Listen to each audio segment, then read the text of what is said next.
श्री शनि अष्टोत्तरशतनाम स्तोत्रम्। शनैश्चराय शान्ताय सर्वाभीष्टप्रदायिने शरण्याय वरेण्याय सर्वेशाय नमो नमः।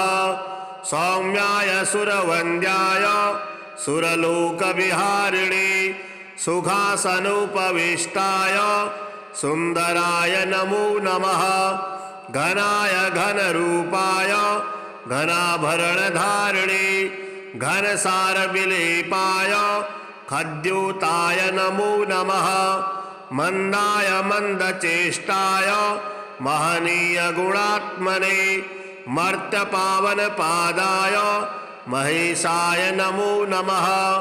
छायापुत्राय सर्वाय शरतूरीणधारिणे चरस्थिरस्वभावाय चंचलाय नमो नमः।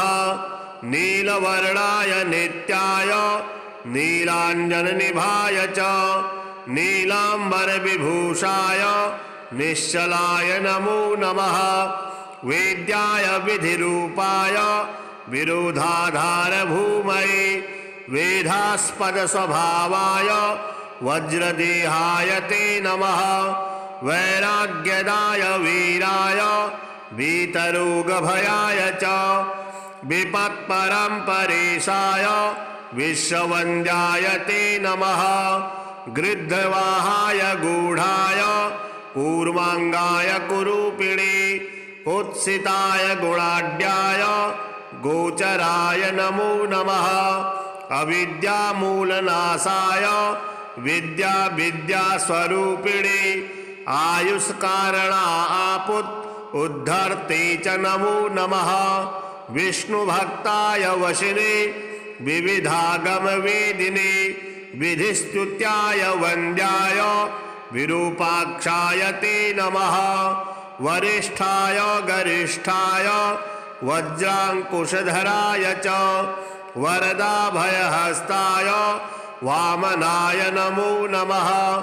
ज्येष्ठापत्नी समेताय श्रेष्ठाय मितभाषिणे कष्टोघनाशकर्याय पुष्टिदाय नमो नमः। स्तुत्याय स्तोत्रगम्याय भक्तिवश्याय भानवे भानुपुत्राय भव्याय पावनाय नमो नमः। धनुर्मंडल संस्थाय धनदाय धनुष्मते तनुप्रकाश देहाय तामसाय नमो नमः। अशेष जन वन्द्याय विशेष फलदायिने वशीकृत जनेशाय पशूनां पतये नमः।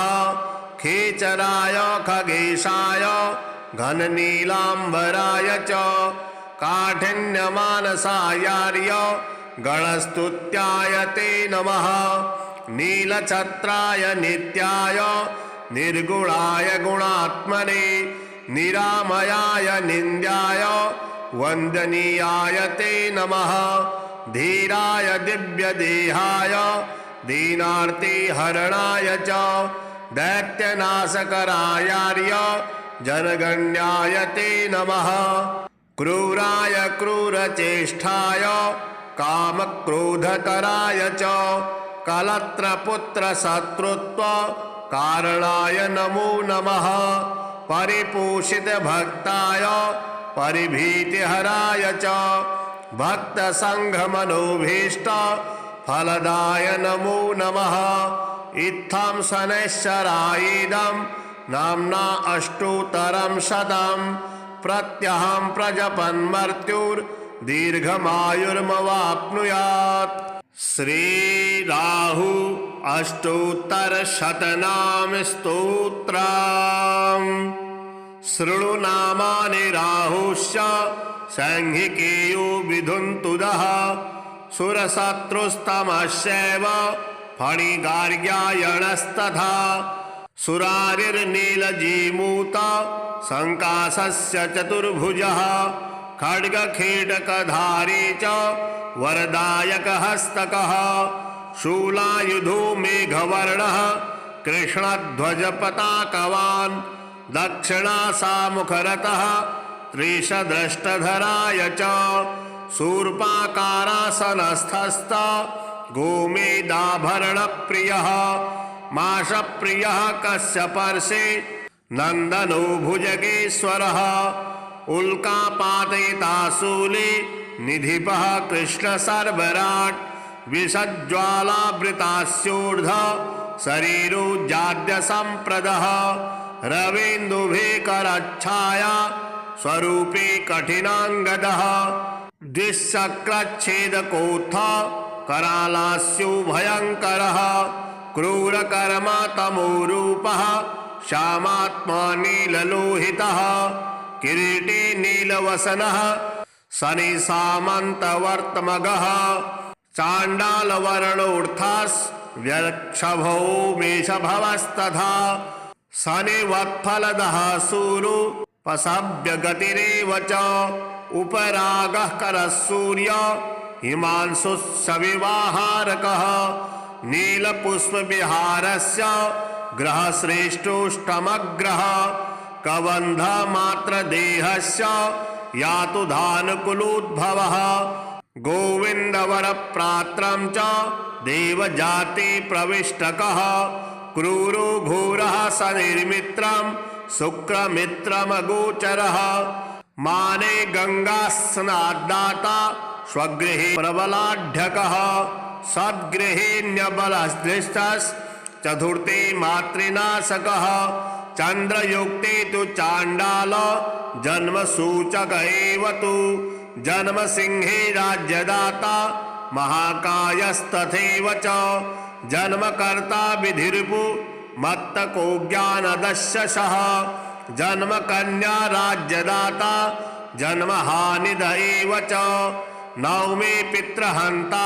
च पंचमे शोकदायकः द्योने कलत्रहन्ता च सप्तमे कलहप्रदः षष्ठे तु वित्तदाता च चतुर्थे वैरदायकः नवमे पावदाता च दशमे शोकदायकः आदौ यशः प्रदाता च अन्ते वैरदायकः कालात्मा गोचराचारो धने चास्य ककुत्प्रदः पंचमे धीषणाशृङ्गदः स्वभानुर्बली तथा महासौख्यप्रदाये च चन्द्रवैरी च शाश्वतः सुरशत्रुः पापग्रह शाम्भवः पूजकस्तथा पाटेरपूर्णाश्चाथ पैठिनः सकुलोद्भवः दीर्घकृष्णो तनुर्विष्णुर्नेत्रानिर्देवदानवौ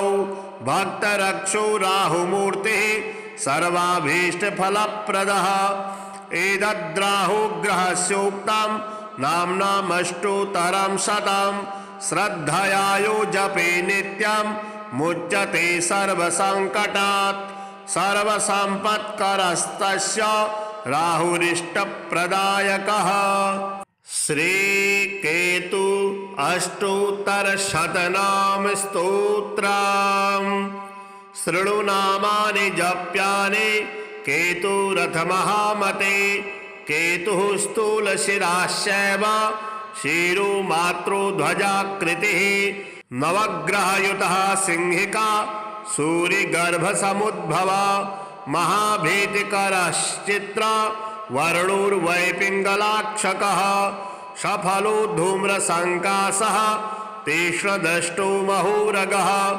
रक्तनेत्रश्चित्रकारे तीव्रकोपो महासुरः क्रूरकण्ठः क्रोधनिधिश्छायाग्रहविशेषकः अत्यन्तग्रहो महाशीर्षो सूर्यारिः पुष्पवद्ग्रहे वरहस्तो गदापाणिश्चित्रवस्त्रधरस्तथा चित्रध्वजपताकस्य घोरचित्ररथस्विखिः कलुत्थभक्षकश्चैव वैडूर्याभरणस्तथा उत्पातजनकः शुक्र मित्रं मन्दसखस्तथा गदाधरः नागपतिः अन्तर्वेदिश्चरस्तथा जैमिनी गोत्रजस् चित्रगुप्तात्मा दक्षिणामुखः मुकुन्दवरपात्रं च महासुरकुलोद्भवः घनवर्णो लम्बदेहो मृत्युपुत्रस्तथैव च उत्पातरूपधारी च दृश्यः कालाग्निसन्निभः नृपेडुग्रहकारी च सर्वोपद्रवकारकः चित्रप्रसूतो हनलः सर्वव्याधिविनाशकः अवसभ्यप्रचारे च नवमे पापदायकः पंचमे शोकदस्योप रागखेचर एव च अतिपुरुषकर्मा च तुरीये सुखप्रदा तृतीये वरदः पाप ग्रहस्य स्फोटककारकः प्राणनाथः पंचमे तु श्रमकारक एव च द्वितीये स्फुटवाग्दाता विषाकुलितवक्त्रकः कामरूपे सिंहदन्ता सत्यप्यनृतवानपि चतुर्थे मातृनाशस्य नवमे पितृनाशकः अन्ते वैरप्रदश्चैव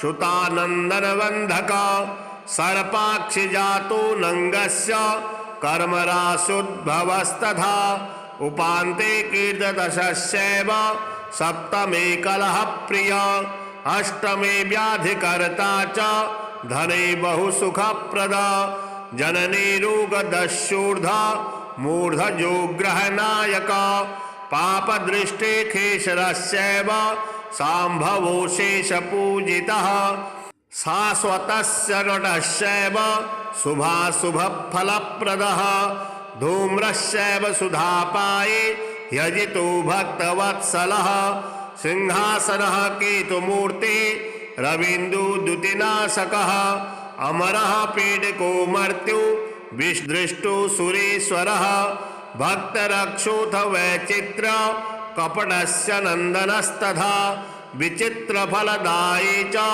भक्ताभीष्टफलप्रदः एतत्केतुग्रहस्योक्तां नाम्नामष्टोत्तरं शतं यो भक्तिदं जपेत् केतुर्नाम्नामष्टोत्तरं शतं स केतुः प्रसादेन सर्वाभीष्टं समवाप्नुयात् शनैश्चराय शान्ताय सर्वाभीष्टप्रदायिने शरण्याय वरेण्याय सर्वेशाय नमो नमः सौम्याय सुरवन्द्याय सुरलोकविहारिणे सुखासनोपविष्टाय सुन्दराय नमो नमः घनाय घनरूपाय घनाभरणधारिणे घनसारविलेपाय खद्योताय नमो नमः मंदाय मंदचेष्टाय महनीय गुणात्मने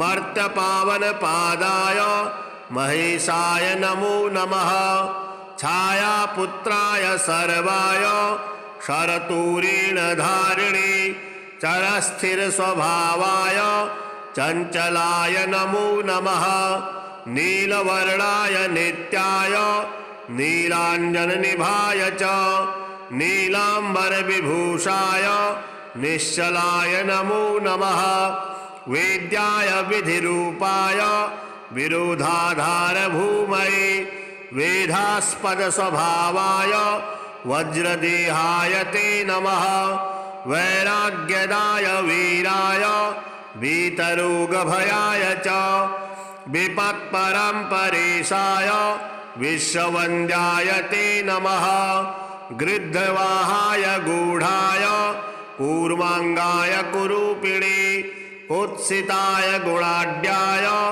गोचराय नमो नमः अविद्यामूलनाशाय विद्या विद्यास्वरूपिणे आयुष्कारणा उद्धर्ते च नमो नमः विष्णुभक्ताय वशिने विविधागमवेदिने विधिस्तुत्याय वन्द्याय विरूपाक्षाय ते नमः वरिष्ठाय गरिष्ठाय वज्रांकुशधराय च वरदाभयहस्ताय वामनाय नमो नमः ज्येष्ठापत्नी समेताय श्रेष्ठाय मितभाषिणे अष्टो घनासकर्याय पुष्टिदाय नमो नमः स्तुत्याय स्तोत्रगम्याय भक्तिवश्याय भानवे भानुपुत्राय भव्याय पावनाय नमो नमः धनुर्मण्डलसंस्थाय धनदाय धनुष्मते तनुप्रकाशदेहाय तामसाय नमो नमः अशेषजनवन्द्याय विशेषफलदायिने वशीकृतजनेशाय पशूनां पतये नमः खेचराय खगेशाय घननीलाम्बराय च काठिन्यमानसायार्य गणस्तुत्याय ते नमः नीलछत्राय नित्याय निर्गुणाय गुणात्मने निरामयाय निन्द्याय वन्दनीयाय ते नमः धीराय दिव्यदेहाय दीनार्तिहरणाय च दैत्यनाशकरायार्य जनगण्याय ते नमः क्रूराय क्रूरचेष्टाय कामक्रोधकराय च कलत्रपुत्रशत्रुत्व कारणाय नमो नमः परिपोषितभक्ताय परिभीतिहराय च भक्तसङ्घमनोभीष्ट फलदाय नमो नमः इत्थं शनैश्चरायेदं नाम्ना अष्टोत्तरं शतं प्रत्यहं प्रजपन्मर्त्युर्दीर्घमायुर्मवाप्नुयात् श्रीराहु अष्टोत्तरशतनाम स्तोत्रम् शृणु नामानि राहुश्च सैंहिकेयो विधुन्तुदः सुरशत्रुस्तमश्चैव फणिगार्ग्यायणस्तथा सुरारिर्नीलजीमूत संकाशस्य चतुर्भुजः खड्गखेटकधारी च वरदायकहस्तकः शूलायुधो मेघवर्णः कृष्णध्वजपताकवान् दक्षिणासामुखरतः त्रिशद्रष्टधराय च शूर्पाकारासनस्थस्थ गोमेदाभरणप्रियः माषप्रियः कश्यपर्षे नन्दनो भुजगेश्वरः उल्कापातयिताशूले निधिपः कृष्णसर्वराट् विषज्ज्वालावृतास्योर्ध शरीरोज्जाड्यसम्प्रदः रवीन्दुभिकरच्छाया स्वरूपे कठिनाङ्गदः द्विशक्रच्छेदकोत्थ करालास्यो भयङ्करः क्रूरकर्मा तमोरूपः श्यामात्मा नीललोहितः किरीटी नीलवसनः शनिसामन्तवर्तमगः चाण्डालवर्णोऽर्थास्व्यक्षभो मेषभवस्तथा शनिवत्फलदः सूरो पशव्यगतिरेव च उपरागः करः सूर्य हिमांशुस्सविवाहारकः नीलपुष्पविहारस्य ग्रहश्रेष्ठोष्टमग्रह कबन्धमात्रदेहस्य यातुधानुकुलोद्भवः गोविन्दवरप्रात्रं च देवजातिप्रविष्टकः क्रूरो घोरः सनिर्मित्रं शुक्रमित्रमगोचरः माने गङ्गास्नाद्दाता स्वगृहे प्रबलाढ्यकः सद्गृहेऽन्यबलश्लिष्टश्चतुर्थे मातृनाशकः चन्द्रयुक्ते तु चाण्डाल जन्मसूचक एव तु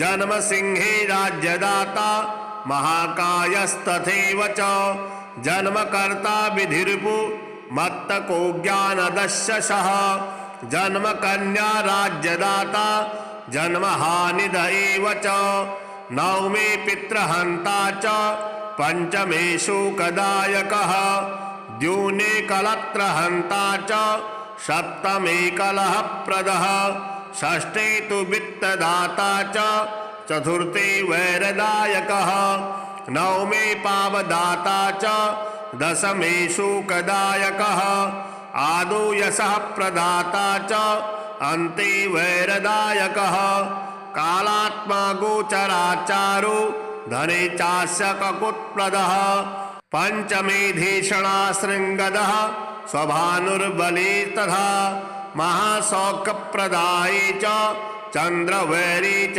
शाश्वतः सुरशत्रुः पापग्रह संभवः पूजकस्तथा पाटेरपूर्णाश्चाथ पैठिन सकुलोद्भवः दीर्घकृष्णो तनुर्विष्णुर्नेत्रानिर्देवदानवौ भक्तरक्षो राहुमूर्तिः सर्वाभीष्टफलप्रदः एतद्राहुग्रहस्योक्तं नाम्नामष्टोत्तरं शतं श्रद्धया यो जपे नित्यं मुच्यते सर्वसङ्कटात् सर्वसम्पत्करस्तस्य राहुरिष्टप्रदायकः। श्रीकेतु अष्टोत्तरशतनाम स्तोत्रम् शृणुनामानि जप्यानि केतुरथमहामते केतुः स्थूलशिराश्चैव शिरो मात्रो ध्वजाकृतिः नवग्रहयुतः सिंहिका सूर्यगर्भसमुद्भवा महाभीतिकरश्चित्र वर्णोर्वै पिङ्गलाक्षकः सफलो धूम्रसङ्कासः तीक्ष्णदृष्टो महोरगः रक्तनेत्रश्चित्रकारे तीव्रकोपो महासुरः क्रूरकण्ठः क्रोधनिधिश्छायाग्रहविशेषकः अत्यन्तग्रहो महाशीर्षो सूर्यारिः पुष्पवद्ग्रही वरहस्तो गदापाणिश्चित्रवस्त्रधरस्तथा चित्रध्वजपताकस्य घोरचित्ररथशिखिः कलुत्थभक्षकश्चैव वैडूर्याभरणस्तथा उत्पातजनकः शुक्र मित्रं मन्दसखस्तथा गदाधरः नागपतिः अन्तर्वेदिश्चरस्तथा जैमिनी गोत्रजस् चित्रगुप्तात्मा दक्षिणामुखः मुकुन्दवरपात्रं च महासुरकुलोद्भवः घनवर्णो लम्बदेहो मृत्युपुत्रस्तथैव च उत्पातरूपधारी च दृश्यः कालाग्निसन्निभः नृपेडुग्रहकारी च सर्वोपद्रवकारकः चित्रप्रसूतो हनलः सर्वव्याधिविनाशकः अवसभ्यप्रचारी च नवमे पापदायकः पंचमे शोकदस्योप रागखेचर एव च अतिपुरुषकर्मा च तुरीये सुखप्रदा तृतीये वरदः पाप ग्रहस्य स्फोटककारकः प्राणनाथः पंचमे तु श्रमकारक एव च द्वितीये स्फुटवाग्दाता विषाकुलितवक्त्रकः कामरूपे सिंहदन्ता सत्येऽप्यनृतवानपि चतुर्थे मातृनाशस्य नवमे पितृनाशकः अन्ते वैरप्रदश्चैव सुतानन्दनबन्धकः सर्पाक्षिजातो नङ्गस्य कर्मराशोद्भवस्तथा उपान्ते कीर्तदशस्यैव सप्तमे कलहप्रिया अष्टमे व्याधिकर्ता च धने बहुसुखप्रदा जननी रोगदस्योर्धा मूर्धजोग्रहनायका पापदृष्टे खेशरस्यैव सांभवो शेषपूजितः शाश्वतस्य नटस्यैव शुभाशुभफलप्रदः धूम्रस्यैव सुधापाये यजितो भक्तवत्सलः सिंहासनः केतुमूर्ति रवीन्दुद्युतिनाशकः अमरः पीडको मर्त्यो विदृष्टो सुरेश्वरः भक्तरक्षोऽथ वैचित्र कपटस्य नन्दनस्तथा विचित्रफलदायी च भक्ताभीष्टफलप्रदः एतत्केतुग्रहस्योक्तं नाम्नामष्टोत्तरं शतं यो भक्तिदं जपेत् केतुर्नाम्नामष्टोत्तरं शतं स केतुः प्रसादेन सर्वाभीष्टं समवाप्नुयात्। शनैश्चराय शान्ताय सर्वाभीष्टप्रदायिने शरण्याय वरेण्याय सर्वेशाय नमो नमः। सौम्याय सुरवन्द्याय सुरलोकविहारिणे सुखासनुपविष्टाय सुन्दराय नमो नमः।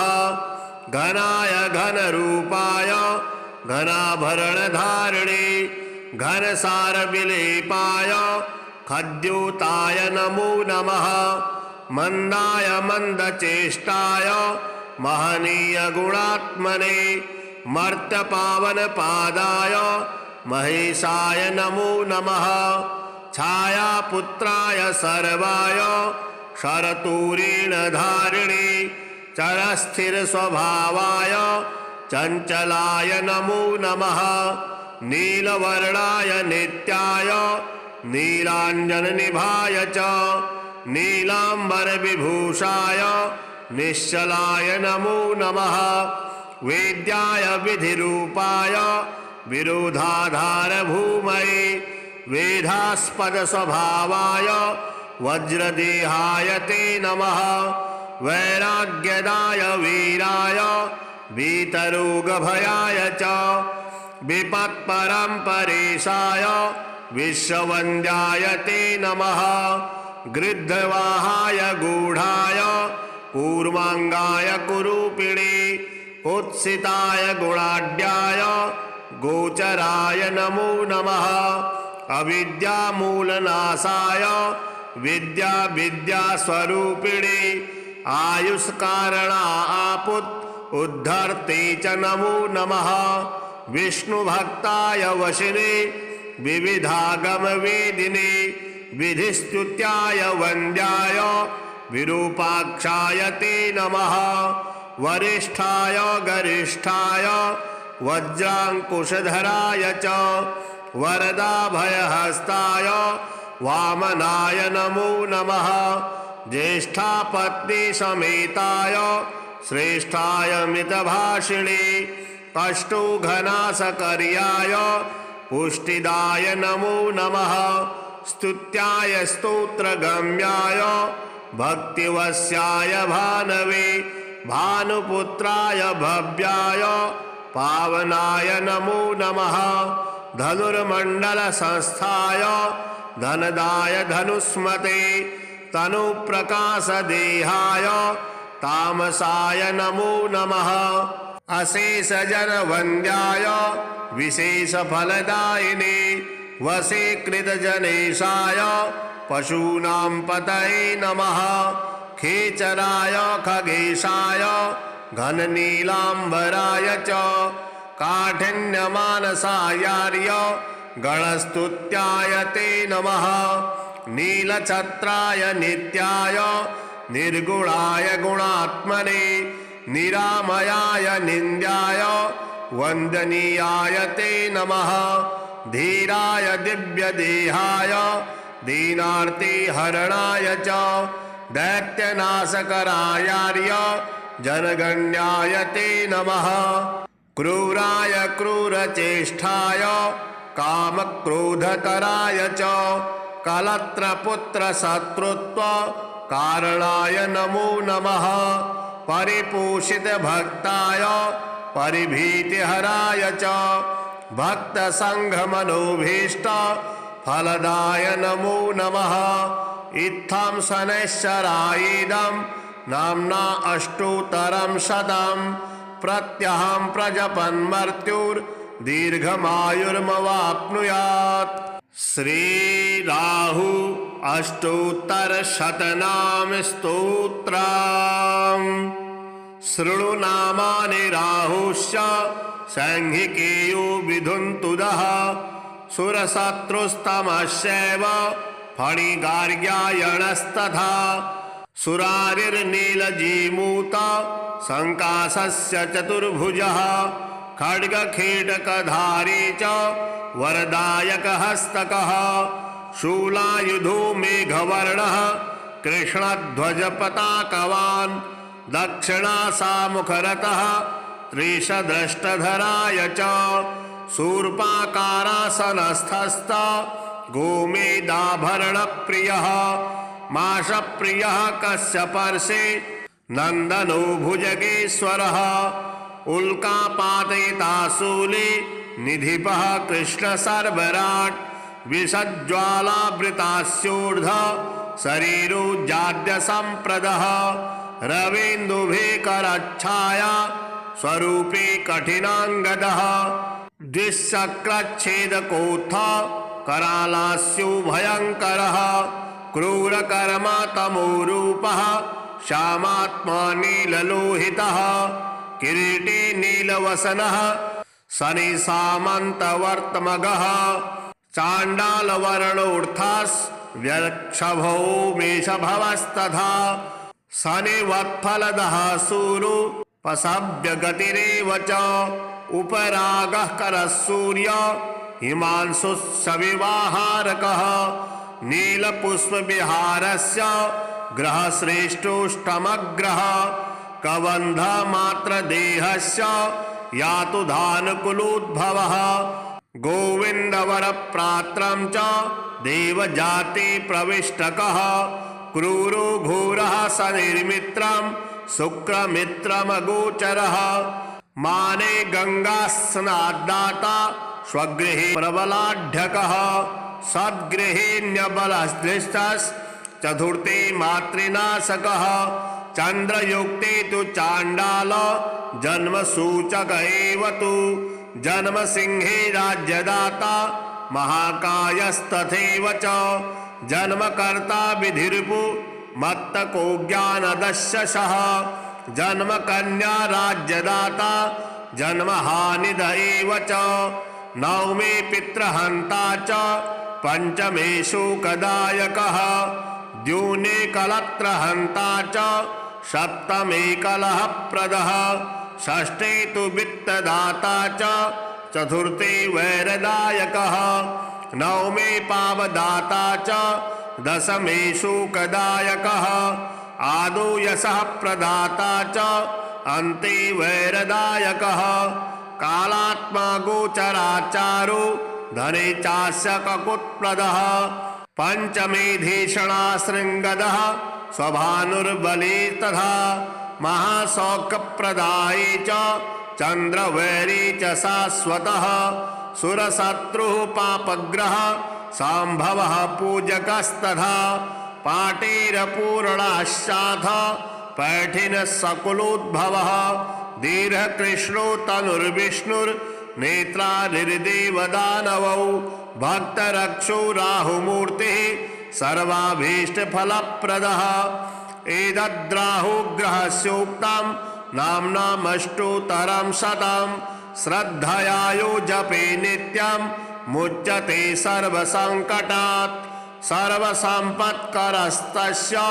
राहुरिष्टप्रदायकः श्रीकेतु अष्टोत्तरशतनाम स्तोत्रम् शृणु नामानि जप्यानि केतुरथ महामते केतुः स्थूलशिराश्चैव शिरो मात्रो ध्वजाकृतिः नवग्रहयुतः सिंहिका सूर्यगर्भसमुद्भव महाभीतिकरश्चित्र वर्णोर्वै पिङ्गलाक्षकः सफलो धूम्रसङ्कासः तीक्ष्णदष्टो महोरगः रक्तनेत्रश्चित्रकारे तीव्रकोपो महासुरः क्रूरकण्ठः क्रोधनिधिश्छायाग्रहविशेषकः अत्यन्तग्रहो महाशीर्षो सूर्यारिः पुष्पवद्ग्रहे वरहस्तो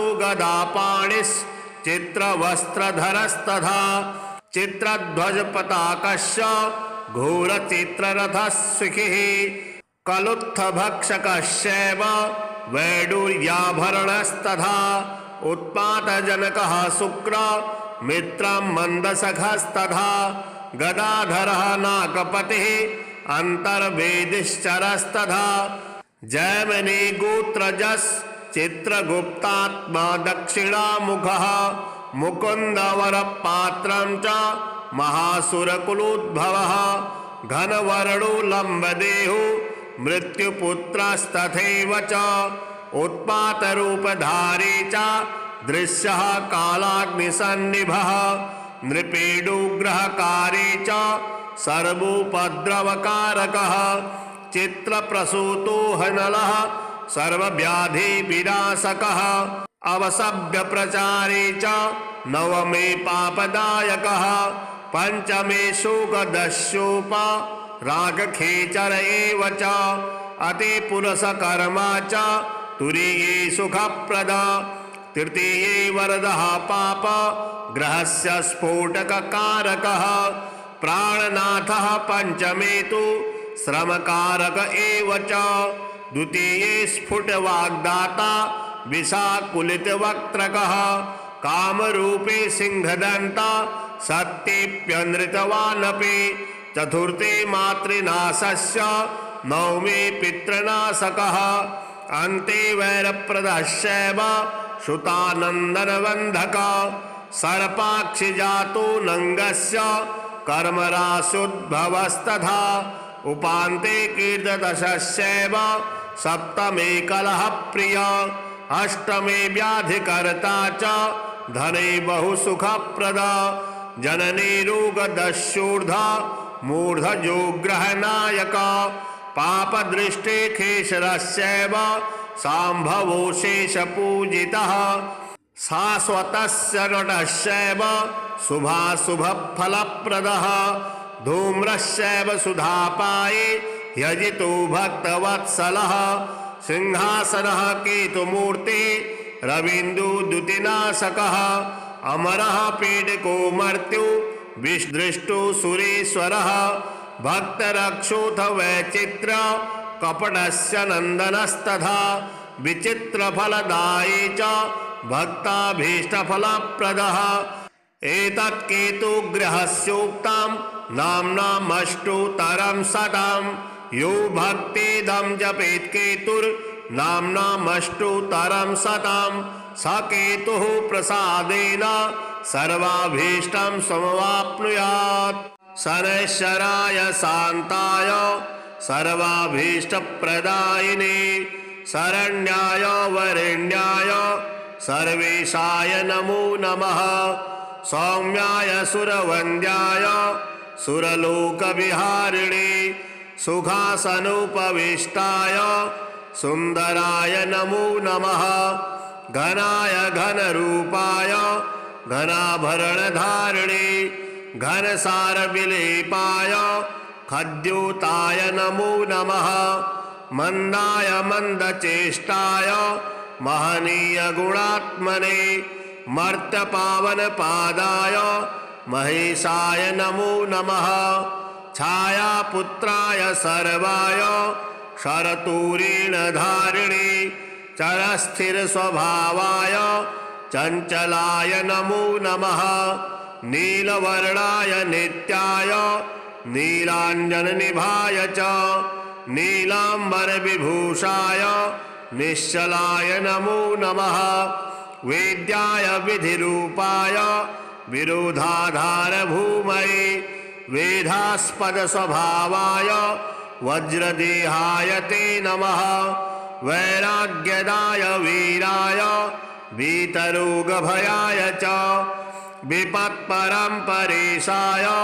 विश्ववन्द्याय ते नमः गृध्रवाहाय गूढाय कूर्माङ्गाय कुरूपिणे कुत्सिताय गुणाढ्याय गोचराय नमो नमः अविद्यामूलनाशाय विद्यास्वरूपिणे आयुष्कारणा उद्धर्ते च नमो नमः विष्णुभक्ताय वशिने विविधागमवेदिने विधिस्तुत्याय वन्द्याय विरूपाक्षाय ते नमः वरिष्ठाय गरिष्ठाय वज्राङ्कुशधराय च वरदाभयहस्ताय वामनाय नमो नमः ज्येष्ठापत्नीसमेताय श्रेष्ठाय मितभाषिणे अष्टोघनासकर्याय पुष्टिदाय नमो नमः स्तुत्याय स्तोत्रगम्याय भक्तिवश्याय भानवे भानुपुत्राय भव्याय पावनाय नमो नमः धनुर्मण्डल संस्थाय धनदाय धनुष्मते तनुप्रकाश देहाय तामसाय नमो नमः अशेष जन वन्द्याय विशेष फलदायिने वशीकृत जनेशाय पशूनां पतये नमः खेचराय खगेशाय घननीलाम्बराय च काठिन्यमानसायार्य गणस्तुत्याय ते नमः नीलछत्राय नित्याय निर्गुणाय गुणात्मने निरामयाय निन्द्याय वन्दनीयाय ते नमः धीराय दिव्यदेहाय दीनार्तिहरणाय च दैत्यनाशकरायार्य जनगण्याय ते नमः क्रूराय क्रूरचेष्टाय कामक्रोधकराय च कलत्रपुत्रशत्रुत्व कारणाय नमो नमः परिपोषितभक्ताय परिभीतिहराय च भक्तसङ्घमनोभीष्ट फलदाय नमो नमः इत्थं शनैश्चरायेदं नाम्ना अष्टोत्तरं शतं प्रत्यहं प्रजपन्मर्त्युर्दीर्घमायुर्मवाप्नुयात् श्रीराहु अष्टोत्तरशतनाम स्तोत्रम् शृणु नामानि राहुश्च सैंहिकेयो विधुन्तुदः सुरशत्रुस्तमश्चैव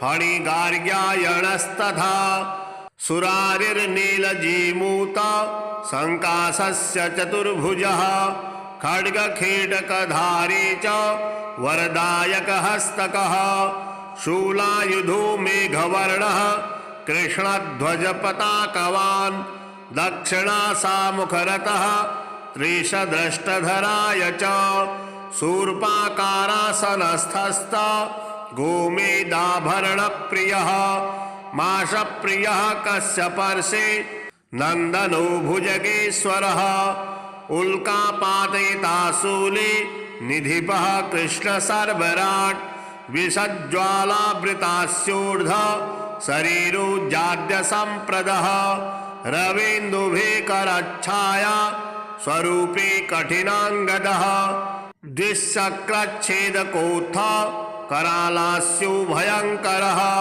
क्रूरकर्मा तमोरूपः श्यामात्मा नीललोहितः किरीटे नीलवसनः शनिसामन्तवर्तमगः चाण्डालवर्णोऽर्थास्व्यक्षभो मेषभवस्तथा शनिवत्फलदः सूरुपसव्यगतिरेव च उपरागः करः सूर्य हिमांशुस्सविवाहारकः नीलपुष्पविहारस्य ग्रहश्रेष्ठोष्टमग्रहः कबन्धमात्रदेहस्य यातु धानुकुलोद्भवः गोविन्दवरप्रात्रं च देवजातिप्रविष्टकः क्रूरो घोरः सनिर्मित्रं शुक्रमित्रमगोचरः माने गङ्गास्नाद्दाता स्वगृहे प्रबलाढ्यकः सद्गृहेऽन्यबलदृष्टश्चतुर्थे मातृनाशकः चन्द्रयुक्ते तु चाण्डाल जन्मसूचक एव तु जन्मसिंहे राज्यदाता महाकायस्तथैव च जन्मकर्ता विधिर्भु मत्तको ज्ञानदशशः जन्मकन्या राज्यदाता जन्महानिद एव च नवमे पितृहन्ता च पंचमे शोकदायकः द्योने कलत्रहन्ता च सप्तमे कलहप्रदः षष्ठे तु वित्तदाता च चतुर्थे वैरदायकः नवमे पावदाता च दशमे शोकदायकः आदौ यशः प्रदाता च अन्ते वैरदायकः कालात्मा गोचराचारो धने चास्य ककुत्प्रदः पंचमे धीषणाशृङ्गदः स्वभानुर्बली तथा महासौख्यप्रदाये च चन्द्रवैरी च शाश्वतः सुरशत्रुः पापग्रह सांभवः पूजकस्तथा पाटेरपूर्णाश्चाथ पैठिनः सकुलोद्भवः दीर्घकृष्णो तनुर्विष्णुर्नेत्रानिर्देवदानवौ भक्तरक्षो राहुमूर्तिः सर्वाभीष्टफलप्रदः एतद्राहुग्रहस्योक्तां नाम्नामष्टोत्तरं शतं श्रद्धया यो जपे नित्यं मुच्यते सर्वसङ्कटात् सर्वसम्पत्करस्तस्य राहुरिष्टप्रदायकः।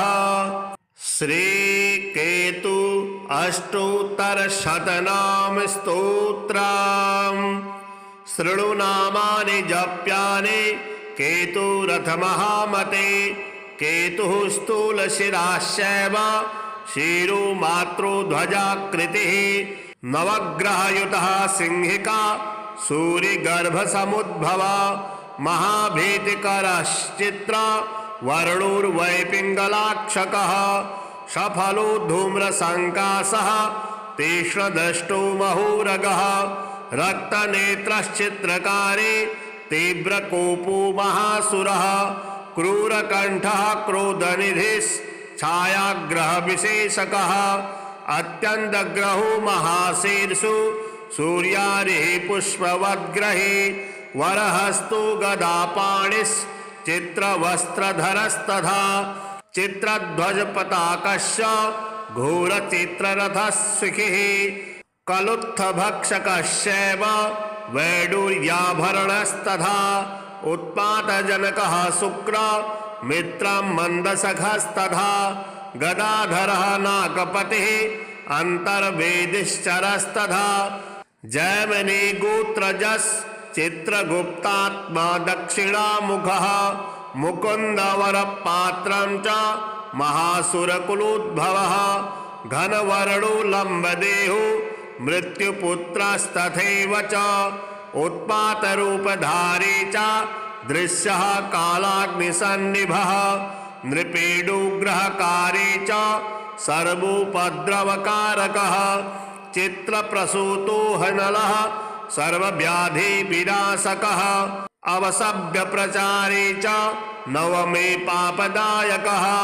पंचमे शोकदस्योपा रागखेचर एव च अतिपुरुषकर्मा च तुरीये सुखप्रदा तृतीये वरदः पाप ग्रहस्य स्फोटककारकः प्राणनाथः पंचमे तु श्रमकारक एव च द्वितीये स्फुटवाग्दाता विशाकुलितवक्त्रकः कामरूपे सिंहदन्ता सत्येऽप्यनृतवानपि चतुर्थे मातृनाशस्य नवमे पितृनाशकः अन्ते वैरप्रदश्चैव सुतानन्दनबन्धकः सर्पाक्षिजातो नङ्गस्य कर्मराशुद्भवस्तथा उपान्ते कीर्तदशश्चैव सप्तमे कलहप्रिय अष्टमे व्याधिकर्ता च धने बहुसुखप्रदा जननी रोगदस्योर्धा मूर्धजोग्रहनायक पापदृष्टे खेचरश्चैव सांभवो शेषपूजितः शाश्वतस्य नटश्चैव शुभाशुभफलप्रदः धूम्रश्चैव सुधापाये यजितो भक्तवत्सलः सिंहासनः केतुमूर्तिः रवीन्दुद्युतिनाशकः अमरः पीडको मर्त्यो विदृष्टो सुरेश्वरः भक्तरक्षोऽथ वैचित्र कपटस्य नन्दनस्तथा विचित्रफलदायी च भक्ताभीष्टफलप्रदः एतत्केतुग्रहस्योक्तां नाम्नामष्टोत्तरं शतं यो भक्तिदं जपेत् केतुर्नाम्नामष्टोत्तरं शतं स केतुः प्रसादेन सर्वाभीष्टं समवाप्नुयात्। शनैश्चराय शान्ताय सर्वाभीष्टप्रदायिने शरण्याय वरेण्याय सर्वेशाय नमो नमः। सौम्याय सुरवन्द्याय सुरलोकविहारिणे सुखासनुपविष्टाय सुन्दराय नमो नमः। घनाय घनरूपाय घनाभरणधारिणे घनसारविलेपाय खद्योताय नमो नमः। मंदाय मंदचेष्टाय महनीयगुणात्मने मर्त्यपावनपादाय महेशाय नमो नमः। छायापुत्राय सर्वाय शरतूरीणधारिणे चरस्थिरस्वभावाय चञ्चलाय नमो नमः। नीलवर्णाय नित्याय नीलाञ्जननिभाय च नीलाम्बरविभूषाय निश्चलाय नमो नमः। वेद्याय विधिरूपाय विरोधाधारभूमये वेदास्पदस्वभावाय वज्रदेहाय ते नमः। वैराग्यदाय वीराय वीतरोगभयाय च विपत्परम्परेशाय विश्ववन्द्याय ते नमः। गृध्रवाहाय गूढाय कूर्माङ्गाय कुरूपिणे कुत्सिताय गुणाढ्याय गोचराय नमो नमः। अविद्यामूलनाशाय विद्या विद्यास्वरूपिणे आयुष्कारणा आपुत् उद्धर्ते च नमो नमः। विष्णुभक्ताय वशिने विविधागमवेदिने विधिस्तुत्याय वन्द्याय विरूपाक्षाय ते नमः। वरिष्ठाय गरिष्ठाय वज्राङ्कुशधराय च वरदाभयहस्ताय वामनाय नमो नमः। ज्येष्ठापत्नीसमेताय श्रेष्ठाय मितभाषिणे अष्टोघनासकर्याय पुष्टिदाय नमो नमः। स्तुत्याय स्तोत्रगम्याय भक्तिवश्याय भानवे भानुपुत्राय भव्याय पावनाय नमो नमः। धनुर्मण्डलसंस्थाय धनदाय धनुष्मते तनुप्रकाशदेहाय तामसाय नमो नमः। अशेषजनवन्द्याय विशेषफलदायिने वशीकृतजनेशाय पशूनां पतये नमः। खेचराय खगेशाय घननीलाम्बराय च काठिन्यमानसायार्य गणस्तुत्याय ते नमः। नीलछत्राय नित्याय निर्गुणाय गुणात्मने निरामयाय निन्द्याय वन्दनीयाय ते नमः। धीराय दिव्यदेहाय दीनार्तिहरणाय च दैत्यनाशकरायार्य जनगण्याय ते नमः। क्रूराय क्रूरचेष्टाय कामक्रोधकराय च कलत्रपुत्रशत्रुत्व कारणाय नमो नमः। परिपोषितभक्ताय परिभीतिहराय च भक्तसङ्घमनोभीष्ट फलदाय नमो नमः।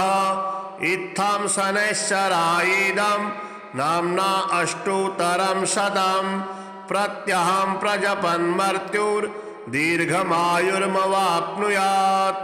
श्रीराहु अष्टोत्तरशतनाम स्तोत्रम्। शृणु नामानि राहुश्च सैंहिकेयो विधुन्तुदः सुरशत्रुस्तमश्चैव फणिगार्ग्यायणस्तथा सुरारिर्नीलजीमूत संकाशस्य चतुर्भुजः खड्गखेटकधारी च वरदायकहस्तकः शूलायुधो मेघवर्णः कृष्णध्वजपताकवान् दक्षिणासामुखरतः त्रिशद्रष्टधराय च शूर्पाकारासनस्थस्थ गोमेदाभरणप्रियः माषप्रियः कश्यपर्षे नन्दनो भुजगेश्वरः उल्कापातयिताशूले निधिपः कृष्णसर्वराट् विषज्ज्वालावृतास्योर्ध शरीरो जाड्य संप्रदः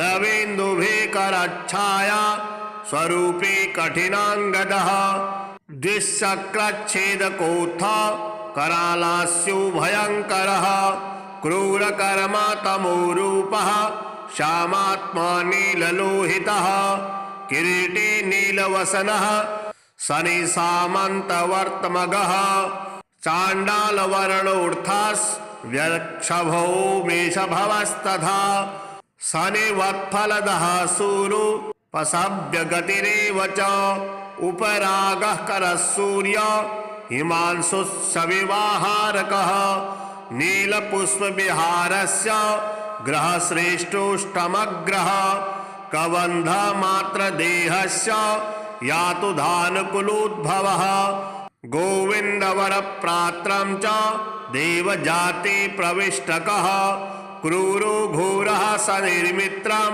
शुक्रमित्रमगोचरः माने गङ्गास्नाद्दाता स्वगृहे प्रबलाढ्यकः सद्गृहेऽन्यबलदृष्टश्चतुर्थे मातृनाशकः चन्द्रयुक्ते तु चाण्डाल जन्मसूचक एव तु जन्मसिंहे राज्यदाता महाकायस्तथैव च जन्मकर्ता विधिर्भु मत्तको ज्ञानदशशः जन्मकन्या राज्यदाता जन्महानिद एव च नवमे पितृहन्ता च पंचमे शोकदायकः द्योने कलत्रहन्ता च सप्तमे कलहप्रदः षष्ठे तु वित्तदाता च चतुर्थे वैरदायकः नवमे पावदाता च दशमे शोकदायकः आदौ यशः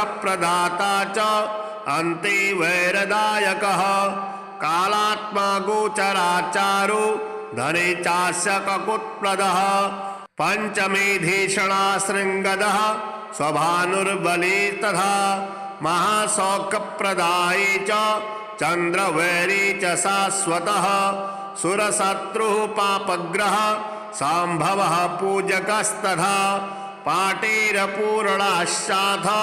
पैठिनः सकुलोद्भवः दीर्घकृष्णो तनुर्विष्णुर्नेत्रानिर्देवदानवौ भक्तरक्षो राहुमूर्तिः सर्वाभीष्टफलप्रदः एतद्राहुग्रहस्योक्तं नाम्नामष्टोत्तरं शतं श्रद्धया यो जपे नित्यं मुच्यते सर्वसङ्कटात् सर्वसम्पत्करस्तस्य राहुरिष्टप्रदायकः श्रीकेतु अष्टोत्तरशतनाम स्तोत्रम् शृणु नामानि जप्यानि केतुरथ महामते केतुः स्थूलशिराश्चैव शिरो मात्रो ध्वजाकृतिः नवग्रहयुतः सिंहिका सूर्यगर्भसमुद्भवा महाभीतिकरश्चित्र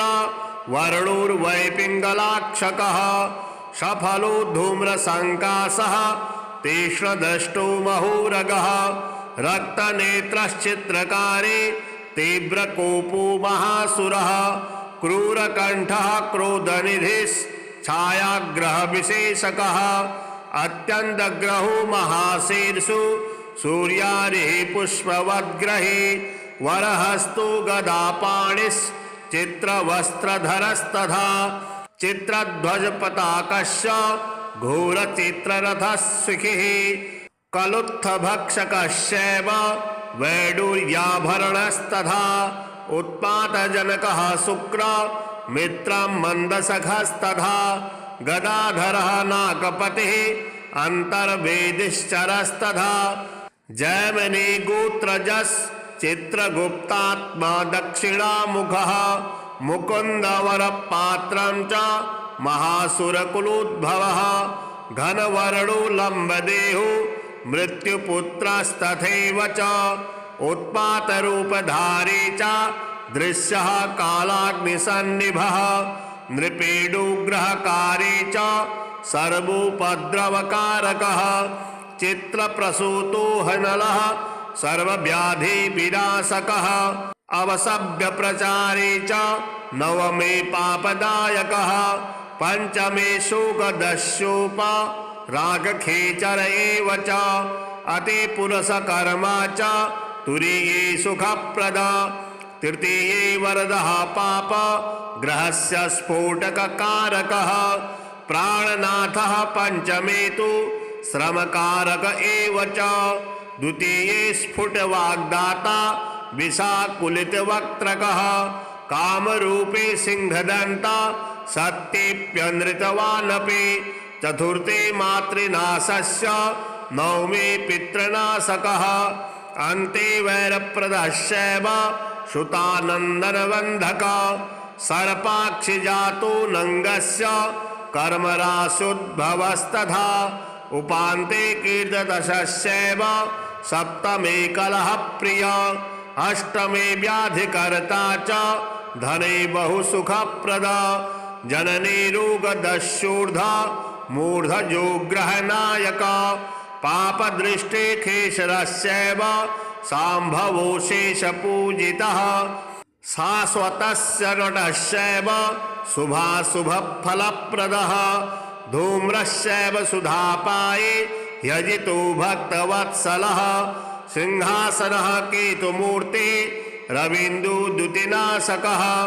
अमरः पीडको मर्त्यो विदृष्टो सुरेश्वरः भक्तरक्षोऽथ वैचित्र कपटस्य नन्दनस्तथा विचित्रफलदायी च भक्ताभीष्टफलप्रदः एतत्केतुग्रहस्योक्तां नाम्नामष्टोत्तरं शतं यो भक्तिदं जपेत् केतुर्नाम्नामष्टोत्तरं शतं स केतुः प्रसादेन सर्वाभीष्टं समवाप्नुयात्।